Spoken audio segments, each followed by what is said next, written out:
kondorobo shikaba Santa Bagloria Yanda kondorobo shika Talita kumi Elia Elia Elia Lama sabatani Efata Efata.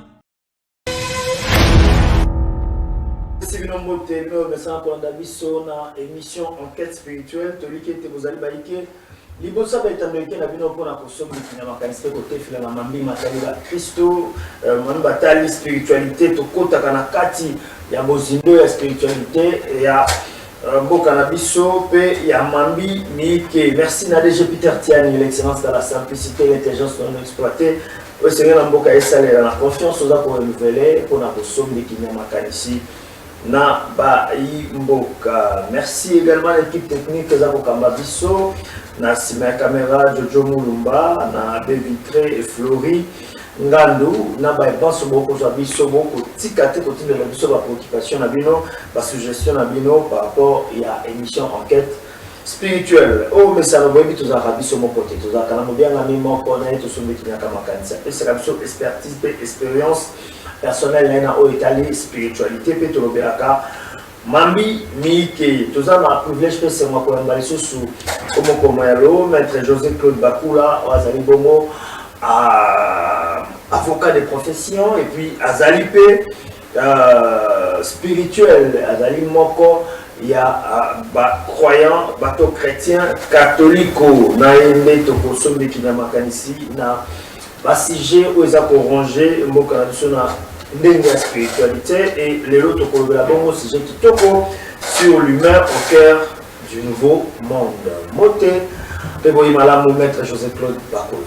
Mbote na yo ndeko John. Bonne santé. Oui, ça va par la grâce de Dieu.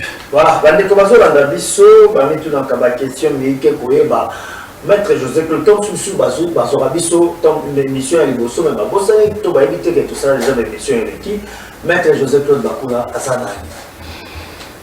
Bon, maître José Claude Bakula avali avocat à la profession vali profession libérale, je suis avocat nazali chrétien catholique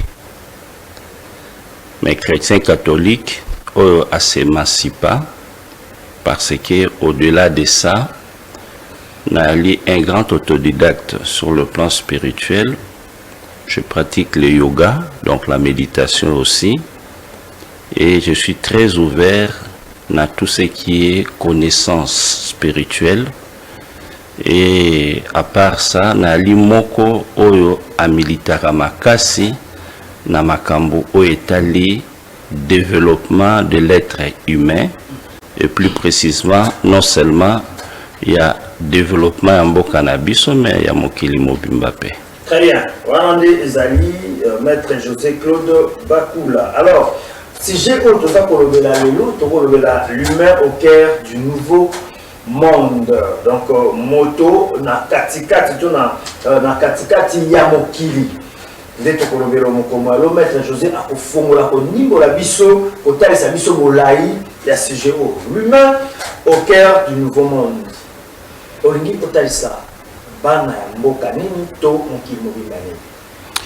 Si je moni si je te mandoro sala déjà na bandako la kisa valeur ya moto mais moto na la kisa qui déjà que tant que tu as na mokili tu as déjà conditionné selon que botami moi so botami mobali et na environnement botami ba idéologie okuta makambo belo okuta et qu'on façonne na façon moko boye mais ils ont un angle moussous et ali très important et ali relation na biso bato na niveau na cosmos donc ce qui na lobby relation na biso bato na cosmos c'est-à-dire na lingi penda na kota na mystère des mystères puisque le roi a mambo ya spiritualité toyebi ke moto de fois la piégé na otobengaka des puissances invisibles. Or tant totangaka mikanda ya Nzambe, plus précisément la Bible. La Bible nous parle effectivement, il y a des puissances, des êtres, des esprits très puissants. Et na l'esprit wana bazo catégoriser yango mibale. Balobi l'esprit ya malamu na ya mabe. Pe balobi ke même na likolo bitumbe bundamaka babwaka ba esprit moko boye. Et ba esprit o babwaka na mokili. Babengi bango le prince de ce monde. Ils sont puissants. Et ces esprits bali multiples. Mais na ebisa kiyoke na hiérarchie na bango 4 nde mutu balaka des princes des princes. Na expliquer rango na émission moko boye, mais tu reçois temps na kokota lisu na bozindo nango peut-être plus tard. Alors moto sikoyo oyo a s'élever. Oyo déjà bandu ko comprendre makambo wana. Ndenge nini ako vivre vie na ye na cosmos, puisque eyali makambu etalaka mingi pouvoir. Et toyokaka na ba masolo tolandaka mambo ebele, toyokaka toujours o bato basala ba pacte, bato basala kaboye tout et tout. Et lelo so tozotala na mokili ya lelo ekomi tellement visible. Okotala culture woke, okotala na bapoto ozomona ba cérémonie mosusu ezosalama ya ba gay pride banini, omona même ba cérémonie mosusu bazosala o bazosala ke Satan, diable, Lucifer azoniata image ya Christ, puisque Jésus comment on a raté moto. Maintenant bah toujours la conscience du Christ est une conscience cosmique. C'est la conscience qui nous rappelle que l'être humain azali na bonzambe na kati na ye, ali na capacité à robumisa bonzambe na ye et de devenir l'humain divin. Or na lobi ke mokili ya lobi ekovanda na philosophie de l'humain divin. Nazoba mokili ya lobi puisque toi on a transition, puisque déjà Zokota tozomona ndenge nini eza ko se développer. Donc ekovanda na philosophie de l'humain divin et ekozala sur le plan et organisation des États un monde multipolaire. Donc j'insiste beaucoup ne lokwana pour batubaz aura déjà conscience. Et pourquoi la lobby qui moto na kati ya mokili wana akozala na centre, puisque moto akozwa connaissance makambo tokolobaka tokobimisaka ekozala ke po moto azala esclave te ya ba puissance oyo balingaka bakoma banzambe na ye, aye bandenge nini ya ko vivre na bango. Puisque soko tangi na maloba ya nzambe babi babwaki bango bapesi bango etumbu, bango bayebi ke bako se levaka lisusu te pour se réaliser comme des entités divines, mais batiki bango na bokasi na bango. Mais l'être humain tango sokomi na mosuni oyo ozali na capacité de devenir divin.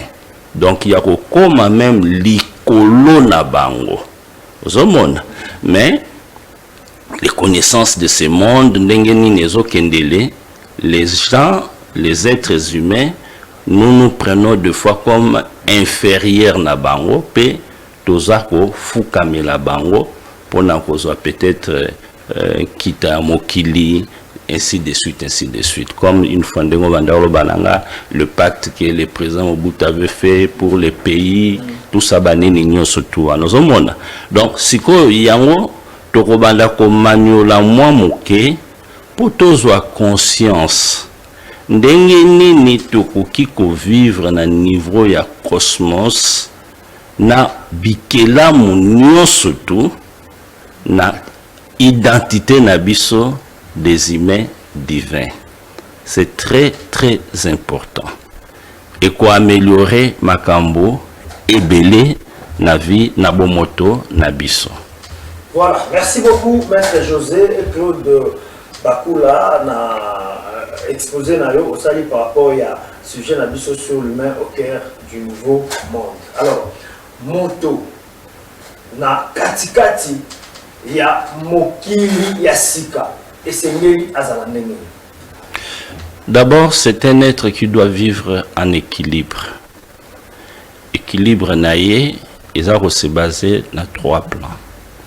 Ils ont un plan autobengaka affectif et mondain, plan affectif et mondain, c'est-à-dire qu'on y vivre ba relation na bateau et puis qu'on y vivre vie sentimentale naïe mobile ba vivre na moi sous bien na basi et puis moi c'est ba vivre na mobile la vie affective.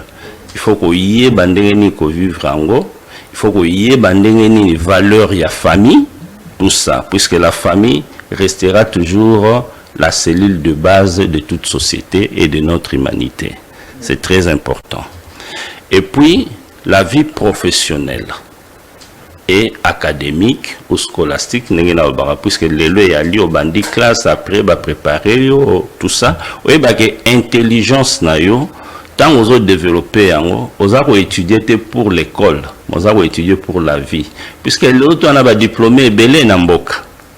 Mais les diplômés qui ne savent pas résoudre des problèmes qui se posent à niveau de vie na bango, pas à niveau de mboka. Même si il a commis le lot, ni tout ça. Donc, il y a un problème. Nous étudions pour rendre notre intelligence capable de répondre à des problèmes oyo et ça qu'on se poser na vie na biso. Et puis sur le plan spirituel et je dirais religieuse, nous il faut qu'on y bandeni ko vivre yango malamu. Et pour na revivre yango malamu, il faut qu'on s'élève, qu'on élève le niveau de conscience na biso. Et quand je parle l'humain au centre du monde, et ça se basé dans 3 plans. Le premier plan, c'est un niveau d'organisation. Il y a mokili na biso déjà pour la déclaration des droits de l'homme. La déclaration des droits de l'homme, bazu moto, batie na centre penza, ya makambo nyonso, ya mokili na biso. Malheureusement, jusque-là, c'est une déclaration, je dirais, qui est comme un simple idéal à atteindre. Mais c'est très important. Ça, c'est le premier plan, c'est-à-dire avoir un droit ou bien avoir une organisation qui va tourner sur les droits de l'homme. Les droits de l'homme, puisque moi, j'aime toujours ce que mon professeur Kakez disait, la finalité des droits et de servir l'humain. Donc la finalité des droits, c'est les droits de l'homme. Et ce qui est presque dans le même sens où les Christalobaki, l'homme n'est pas fait pour la loi, mais c'est la loi qui est faite pour l'homme, aux hommes. Donc c'est la même chose. C'est très important dans la société, nous surtout, qu'on intégrer en gros. Et pour bien intégrer ça, il faut dans la Bible, c'est la justice qui élève une nation. Donc, par exemple, le ministère de la justice, il faut concevoir une politique pour permettre la justice sociale, pour faire la société. À mon avis, quelle est la bonne manière de faire la justice sociale? Quelle est la bonne manière de faire la justice économique? Quel est le domaine surtout? Le ministère de la justice, c'est comme un été le ministère de la justice a un grand rôle. Oyo akoki ko la politique et banda ko impacter na niveau ya ba ministère ya vie sociale, ya vie communautaire mobimba ya société. Ezali rôle ya ministère de la justice. Ozomona puisque ba bandi na nuke c'est la justice qui élève une nation. Ozomona. Ça c'est sur le premier plan. Le second plan ezali l'être humain. Pour Azala vraiment au centre de lui-même, il faut comprendre que Azali ekela moya nzambe. Et lokola ali ekela moya nzambe, aluka kozala en parfaite union na Nzambe.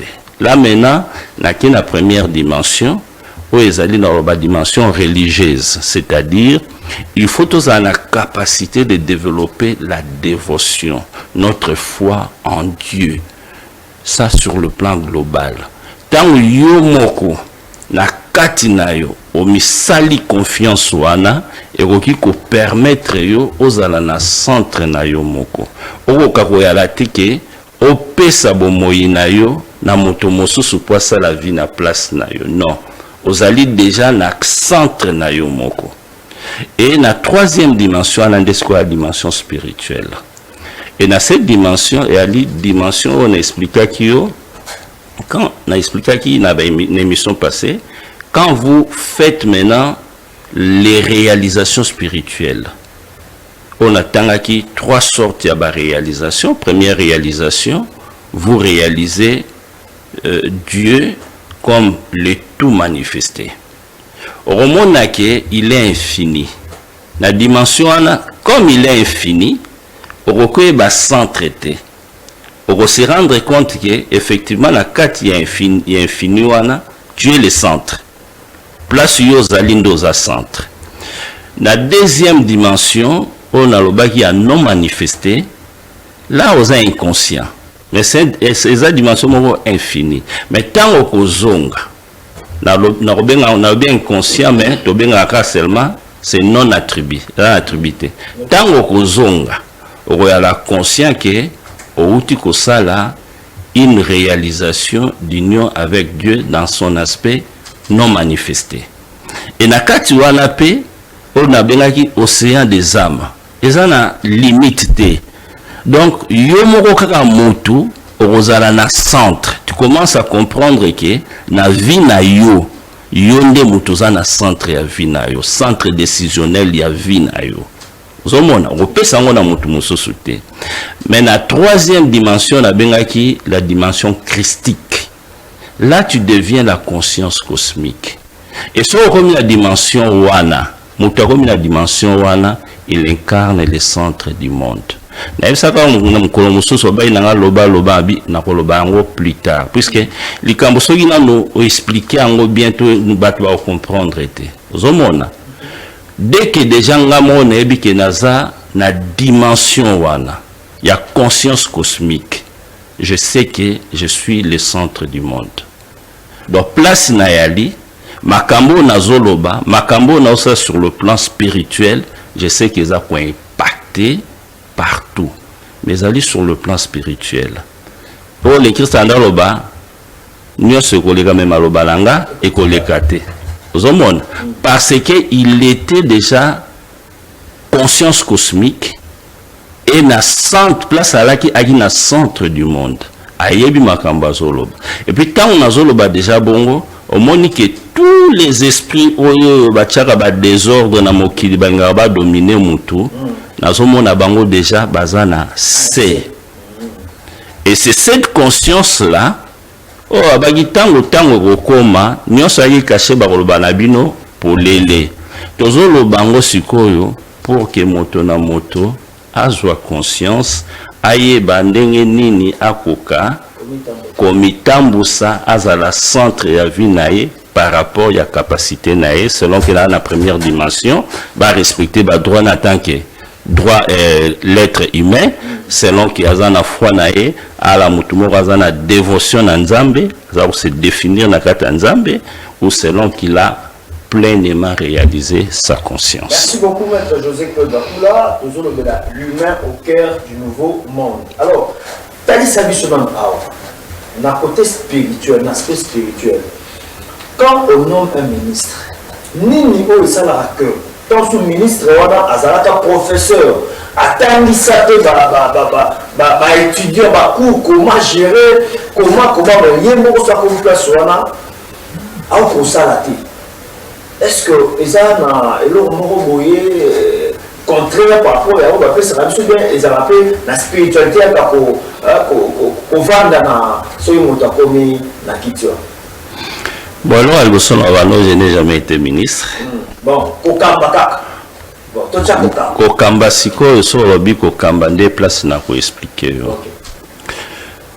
Motunio surtout au départ à la makanisi à la vision mais vision na yo ane ali vision moko personnel eza lokola na va joueur ba yebi ke na betaka bien mais bazwingai basombinga par exemple na Vita ou basombinga par exemple na Real de Madrid ou na Barcelone là na rokoma na rokuta coach oya kolakisa ngai ndenge nini alingi équipe na ebetaka ozomona c'est-à-dire balakisi nga ndenge nini faut to tambola to betaka bale na biso mais balango to robeta biso moko te na kati ya terrain to ando beta na équipe adverse et chaque équipe adverse aya rapena ba technique na ye ozomona donc c'est-à-dire rekoza na ba talent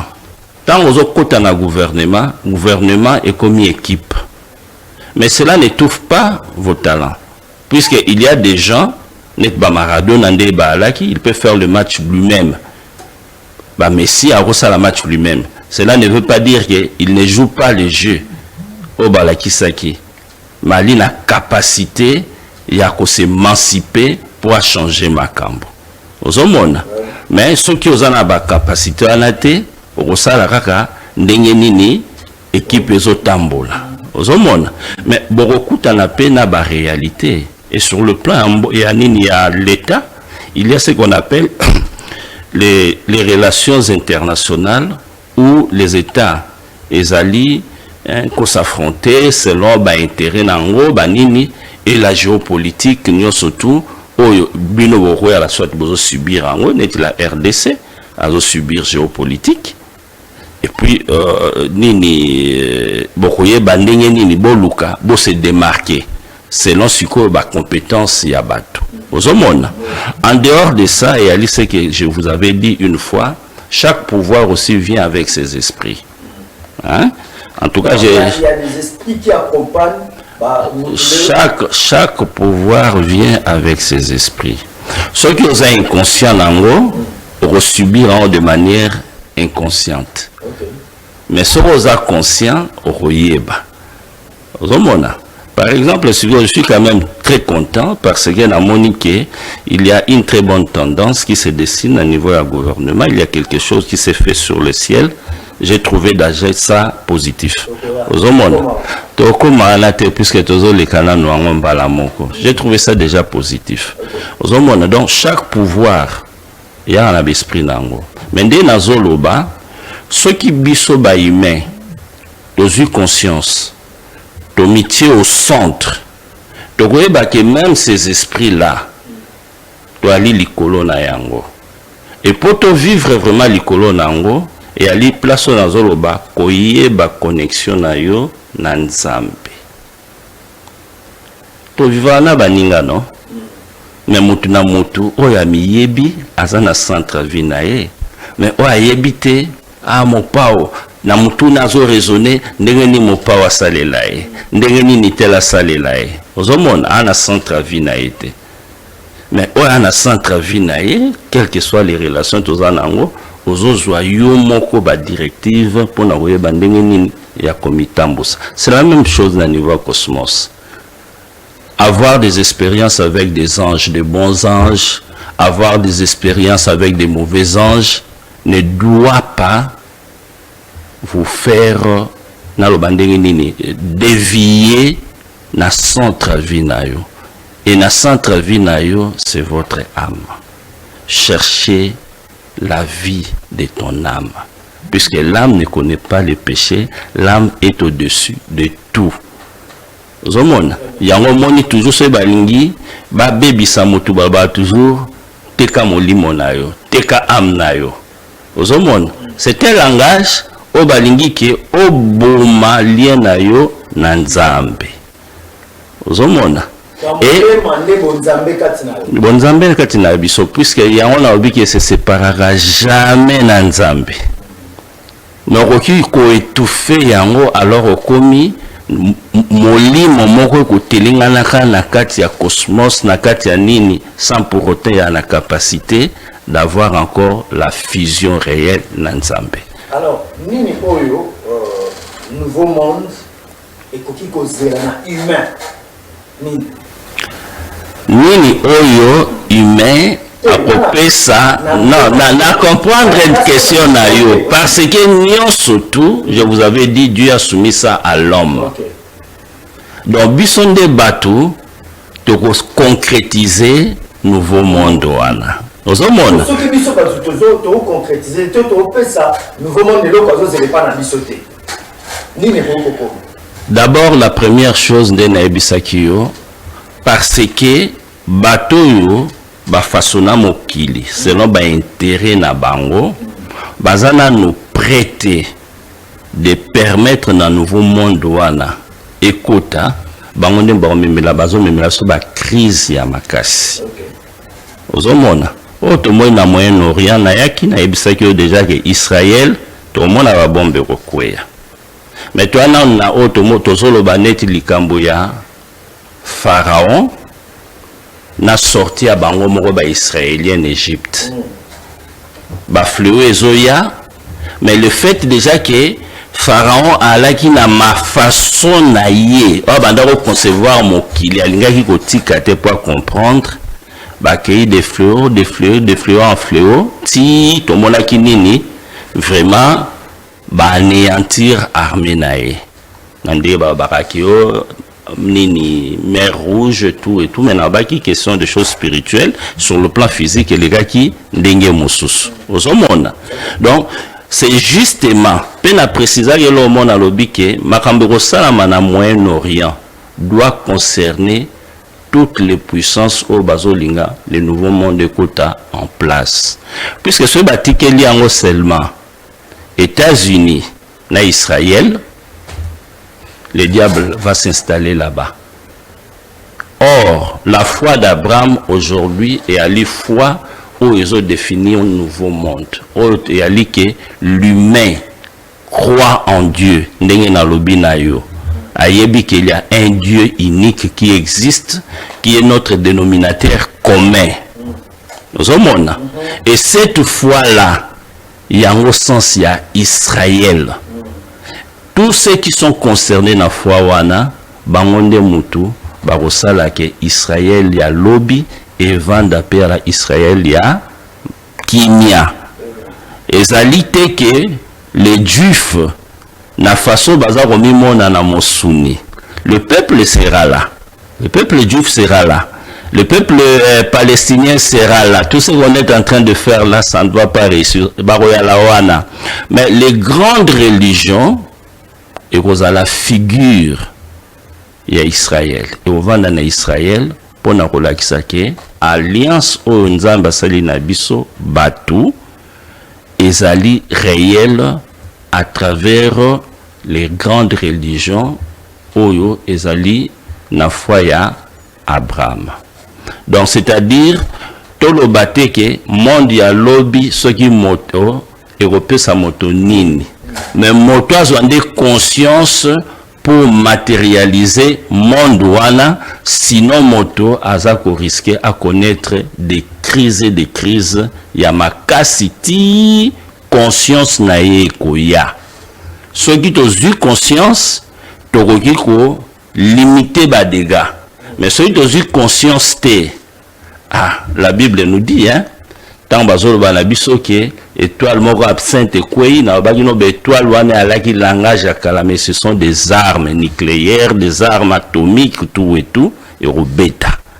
Parce que les gens ne veulent pas prendre conscience que mokilo ya kala et si eleki batika motosikoyo akota réellement en contact na nzambe na ye et puis ba structure où il faut favoriser les droits de l'homme comme il faut. Très bien, merci beaucoup, Maître José-Claude Bakula, pour décortiquer Kitoko, sujet la mission l'humain au cœur du nouveau monde. Donc, moto, yeba, au comité Moussapo, aux à la bénéficiaire, il y a Makambo, il y a Mokili, il y a Sika, Nege, et Zani Koloba, Maître José. Alors, Maître, l'intervention sur Bazola Ndabiso, lobby ezalaki lundi 30 juin.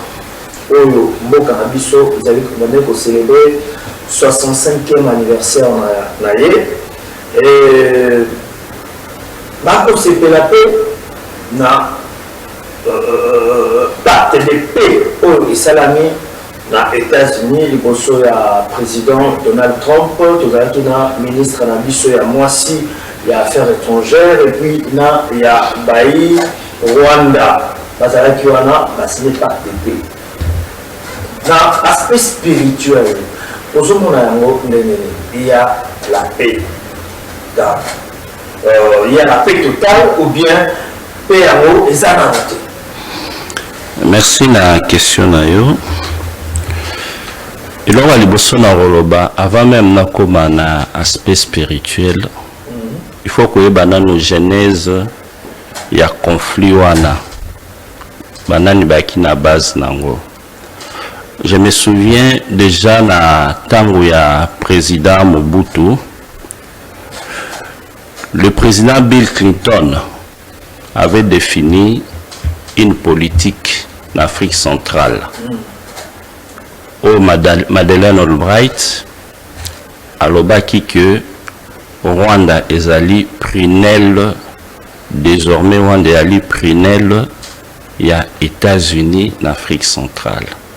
Donc mboma ya lisu oyo États-Unis azomona nango en Afrique centrale.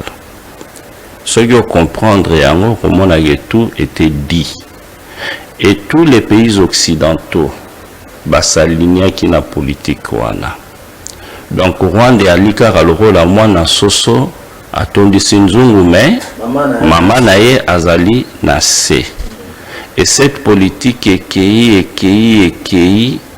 ti le loto commis na Trump qui n'est pas vraiment dans le bandeni, qui ne s'aligne pas la politique wana ya ba mondialiste ou ba démocrate ba incarna ki mingi banda Clinton azana vision mosusu na ba ino très bien que avali l'un des présidents qui va bouleverser les choses. Le chaos qu'il va provoquer ezali chaos justement pour faire avancer les choses parce que batu balingi ko négocier te na ndenge ke mokili wana sike kota sa brutalité là et comme chaos mais pour que un monde nouveau ait soit place nango. Nous avons un gouvernement qui connaît la réalité ya conflit wana et la réalité wana a saisi l'opportunité na tango ya Trump pour arriver à un accord. Accord wana a deux aspects. Dans un aspect visible, au tozomona Rwanda, moi na soso atondi sinzungu. Mais toi un aspect moko invisible, où il y a to salinde accord na États-Unis. Accord eza bien, eza mabe. Moi je dirais tout simplement qu'il y a certains principes qui conduisent aussi les affaires. Netibiso, toyebi en tant qu'avocat, des fois nous sommes obligés de faire des mauvais accords plutôt de s'éterniser dans bas procès, dans bas nini tout et tout, mais on arrive à un accord à l'amiable pour arranger les choses. Ce qui nous met mal à l'aise est le fait que jusque-là, l'accord semble être opaque. Yango monike batu bazali kuningana ningana. Mais nous surtout, ils ont un accord wana ezo visé biloko na biso. Biloko wana ezali pa na biso. En d'autres termes, on peut exemple moké. Nous avons fait des accords avec les Chinois. Natang où il y a gouvernement à Kabila. Kabila fils. Accord wana marché bien té. Le gouvernement et le président Félix Sekoti va renégocier l'accord wana. Certaines choses ont été corrigées et tout le monde chinois va sala biloko makambo mosusu. C'est-à-dire en d'autres termes, il faut toyer baba point faible et accord wana et les points positifs. Les points positifs nous allons maximiser, les points faibles nous allons voir comment nous allons corriger ça. à court terme, à long terme, à moyen terme. Ce sont des choses qui seront analysées par les institutions compétentes et tous les Congolais, au Bali capables de faire quelque chose, ils peuvent par leur analyse, par ceci, cela, enrichir réflexion pour que l'accord soit avantagé pour Nabiso. Mais ce qui est bien, ils déjà que cette politique-là, qui définit la temps où il y a Clinton, je crois qu'il a déjà battu en brèche. Alors, bison des photos tout ça là, pour que Rwanda penda apaiser les sous-soutés, mais tout comme directement qu'au traité na États-Unis. C'est déjà un grand pas. Puisque ce qui Rwanda peut-être bâti, peut-être parce que nous avons une législation qui n'encourage pas les bonnes affaires à niveau d'investisseurs. Puisque ce taliba grande société, où il y a à côté en bourse, bango so on a besoin de Congo mais bayakate. Pourquoi? Parce que la société, au mamba kanyaka banini et les karaté. Nous avons la faille ébélée. Je vous ai parlé par exemple du ministère de la Justice, alors ça la justice économique, justice nini tout et tout, une bonne politique. Et puis, nous avons impacté si on a ministère concerné, mines, finances et tout, par ce que je peux appeler miroir de justice. Avec beaucoup de branches pour essayer, il y a ce qui ne va pas, ce qui va bien, tout ça, les autres ministères, et puis Bango, il y a donc pour parler de cet accord, je pense que le gouvernement Moutazana Bele Manioso, de ce côté, je dirais bravo, puisque a touché Nani Oyo réellement, Azalaki n'a pas conflit au Tozali Nango. Dans les États-Unis, moi je pense que de ce côté-là, c'est déjà positif. Mais ça va directement, qui me koti, bananga, balongo, tuna, goma, et autres Rwandais, balongo, et zongeli penza, zongeli qui voit mobimba.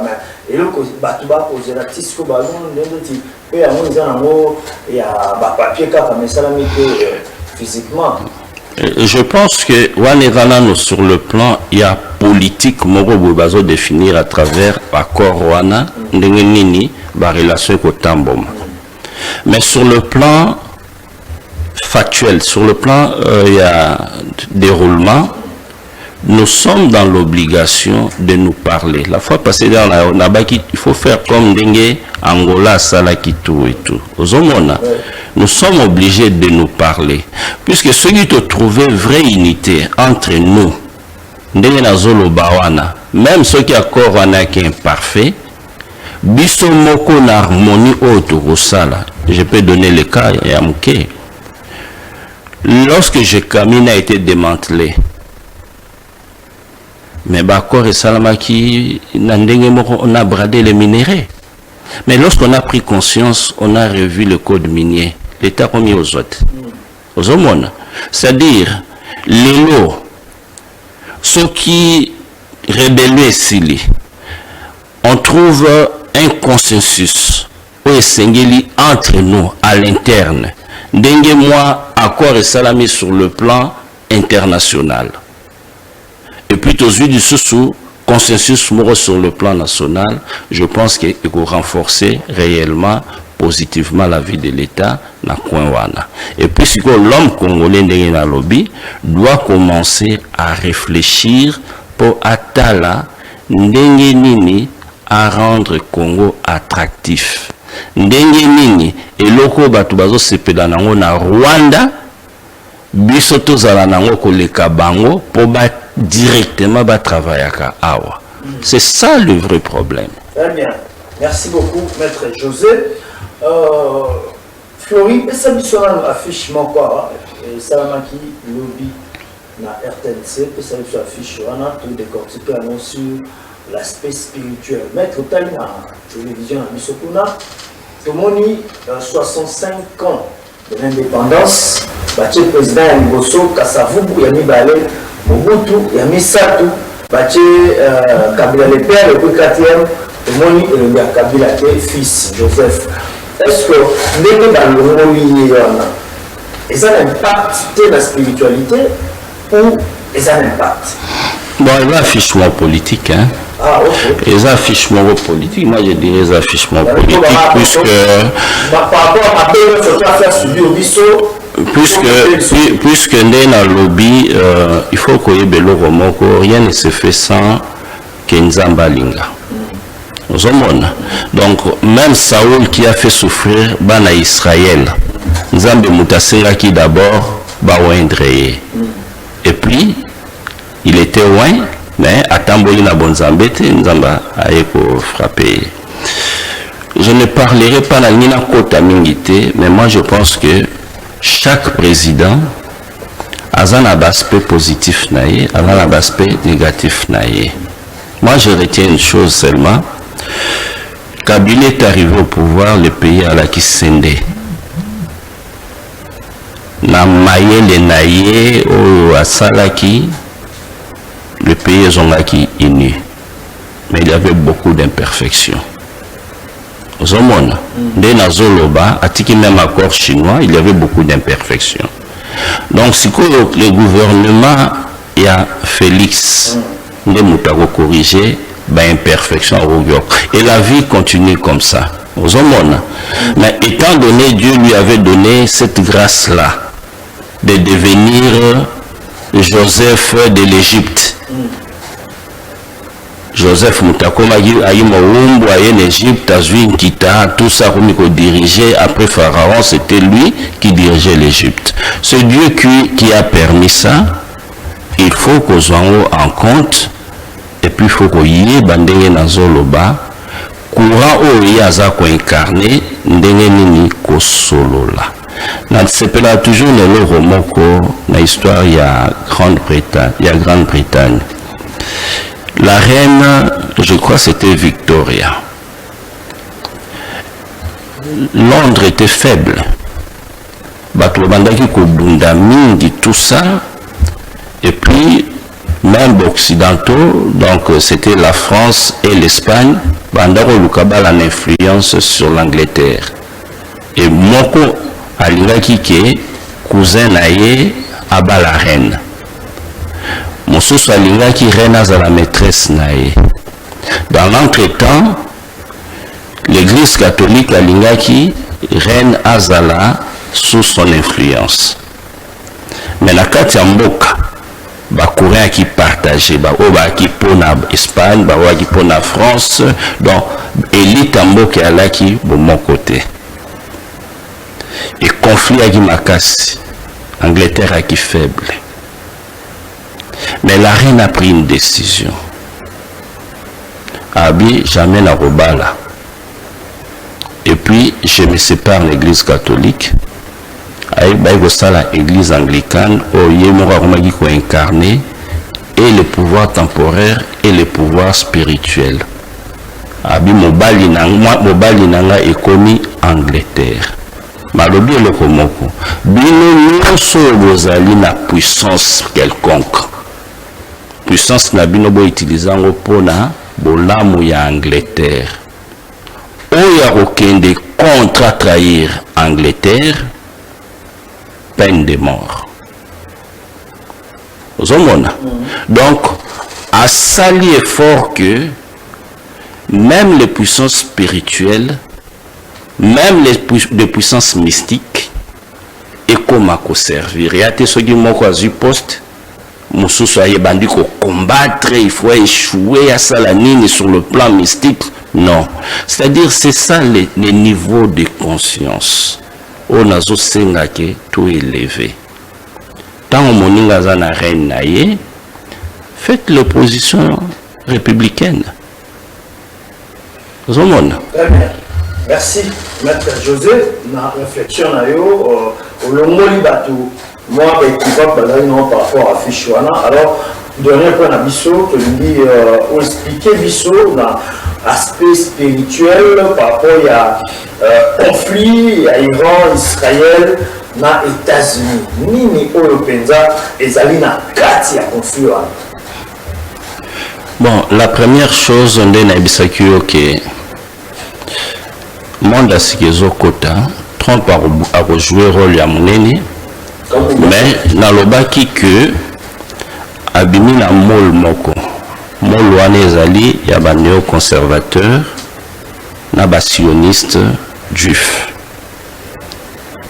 Et puis là-bas, il y a le mot peut-être sur l'émission, on sait, attention, on a dit, on va PPPP. Mais là-bas, l'écriture, on va PPPP, Kolobama. Je suis venu pour la paix, je suis venu tout ça, et battant Walande, bombe au Koya. J'avais dit ça bien avant. Donc, eux, salami sikoyo. Tant d'autres, là, l'élément nion surtout, et leur moralité échangé. En d'autres termes, on a mis la guerre seulement en pause.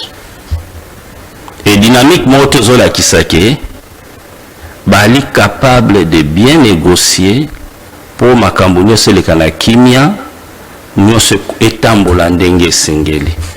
Tout le monde a ses calculs et ces calculs vont s'affronter. Donc la guerre est en pause. C'est ce que je peux dire. Voilà, merci beaucoup Maître José-Claude Bakula. Dans l'intervention dans l'émission Enquête spirituelle, tout c'était la phénomène parce que au fond, la spiritualité est bombardée dans l'institution, spiritualité, dans la vie à notre spiritualité, dans il y a bateau, nyoso, dans le monde entier, les Baka, aussi pour les Africains, pour les Congolais, les Alliés. En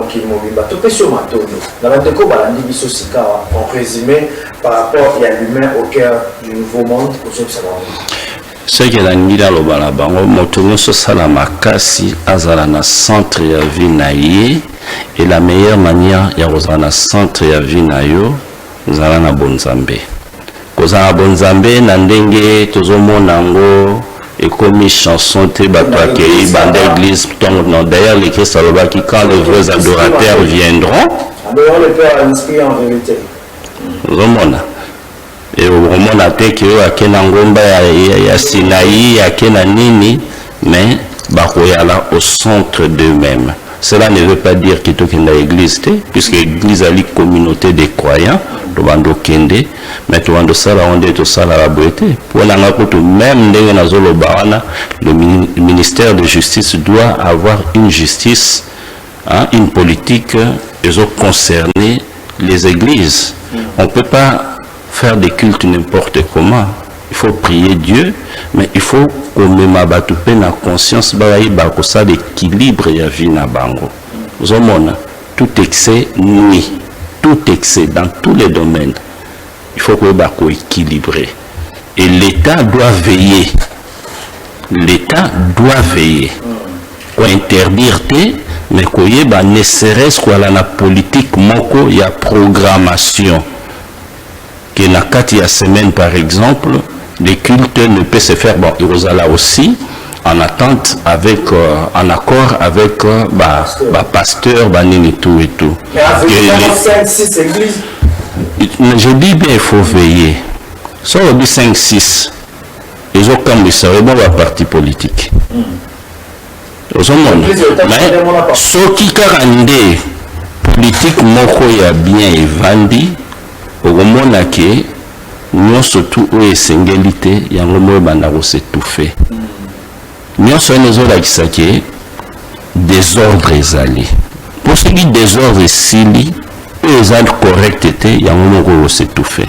Très bien, numéro de téléphone Mabino 085 85 17 17 97 104. 104. On a dit numéro à Maître José-Claude Bakula Obengaye uniquement pour la makambo oyo.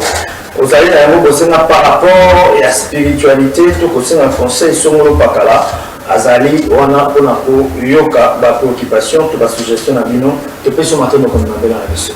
Merci beaucoup. Toli qui était aux hommes que vous allez Korea, la mission sur qui dit son Maroba, Maître José-Claude Bakula, Maître évidemment, dans l'émission Enquête spirituelle. Il y a mon comment le vote, c'est un malade, on va